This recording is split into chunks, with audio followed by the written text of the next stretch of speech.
अलीगढ़ में 25 जून 1975 को देश में तत्कालीन प्रधानमंत्री इंदिरा गांधी द्वारा आपातकाल लगाकर समस्त नागरिक अधिकारों को बंधक बना लिया गया था। इसको लेकर उपलक्ष्य में आज बजरंग बल हरिगढ़ शाखा द्वारा एक कार्यक्रम राष्ट्र रक्षा संकल्प दिवस के रूप में आयोजित किया गया, जिसमें उपस्थित युवाओं व गणमान्य जनों को समाज, संस्कृति तथा राष्ट्र की प्राण रक्षा करने का तथा किसी भी प्रकार की हिंसा न करने का संकल्प लिया। कार्यक्रम में लोकतंत्र सेनानियों ने 1975 आपातकाल के योद्धाओं का सम्मान भी किया गया। दरअसल पूरा मामला जिला अलीगढ़ का है, जहां बजरंग बल दल के संयोजक द्वारा आपातकाल के स्वतंत्रता सेनानियों को सम्मानित करते हुए विशेष कार्यक्रम का आयोजन किया गया। इस दौरान इंदिरा गांधी के द्वारा लगाए गए आपातकाल दिवस को काला दिवस भी बताया गया। बजरंगियों को संबोधित करते हुए गौरव शर्मा ने कहा कि किसी भी देश को आपातकाल जैसी परिस्थितियों से बचना चाहिए, जबकि कोई राजनेता अपनी राजनीतिक महत्वाकांक्षाओं को पूरा करने के लिए देश को ही बंधक बना ले। उन्होंने आगे कहा कि मोदी सरकार को 42वें संविधान संशोधन वापस लेना चाहिए, जिस संशोधन के प्रथम पैरा में समाजवादी और पथनिरपेक्ष शब्दों के कारण देश में अराजकता की स्थिति उत्पन्न हो रही है। उन्होंने मांग की कि संसद में समान नागरिक संहिता पारित होनी चाहिए व जनसंख्या नियंत्रण कानून लागू होना चाहिए, क्योंकि इस कारण नागरिक व्यवस्थाएं व साधन ध्वस्त हो रहे हैं। उन्होंने अपने संबोधन में पैलेसेस ऑफ वर्शिप एक्ट 1991 समाप्त करने व वक्फ एक्ट की विवादास्पद धाराओं को भी समाप्त करने की मांग की।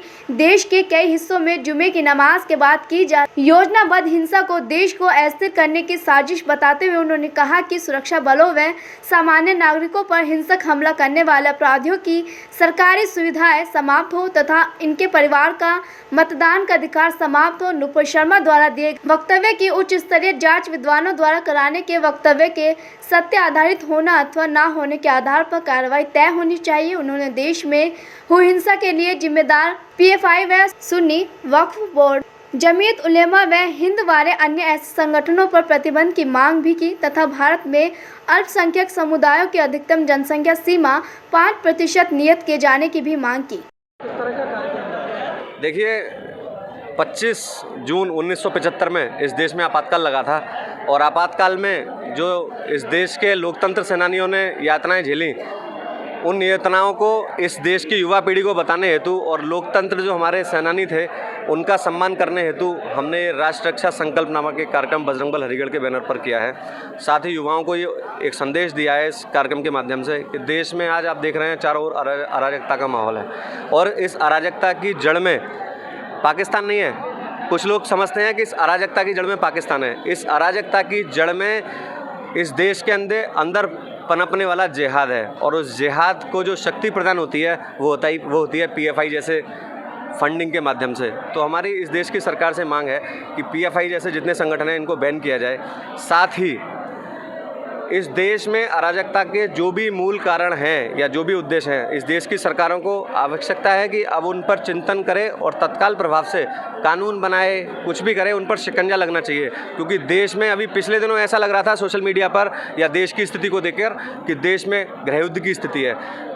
बजरंग बल हरिगढ़ कम से कम ये नहीं चाहता कि इस देश में गृहयुद्ध हो। और साथ ही एक बात और, जो इस देश का एक मॉब जो सुरक्षा बलों पे आए दिन पत्थर चलाता है, मैं उनको चेतावनी दे रहा हूँ, हमारे देश के सुरक्षा बल इतने कमज़ोर नहीं है कि तुम्हारे पत्थर खाएंगे, लेकिन वो बंधे हैं। ये पत्थर चलाना बंद कर दो। ये पत्थर चलाना अच्छी बात नहीं है। इस देश में तुम्हें रहने को जगह दी है तो इसमें रहो। ये देश तुम्हारा भी है, हमारा भी है, इसमें मैं भी सक्षम हूँ, इस बात को मैं भी कहता हूँ। लेकिन इस देश के सुरक्षा बल, इसकी सरकारें और इसके कानून, इसके लोकतंत्र का पालन करो। इतना ही बात मैं इस मंच के माध्यम से यहाँ पर कहना चाहता हूँ। देखिए, नुपुर शर्मा, ना मैं नुपुर शर्मा का पक्षधर हूँ, ना मैं नुपुर शर्मा का विरोधी हूँ, लेकिन एक भाजपा की प्रवक्ता के स्टेटमेंट के बाद इतना बड़ा माहौल क्रिएट हो जाना कि 56 देश एक महिला को घेरते हैं, कोई कुछ कहता है, कोई कुछ कहता है, देश में तमाम तरह के आंदोलन होते हैं।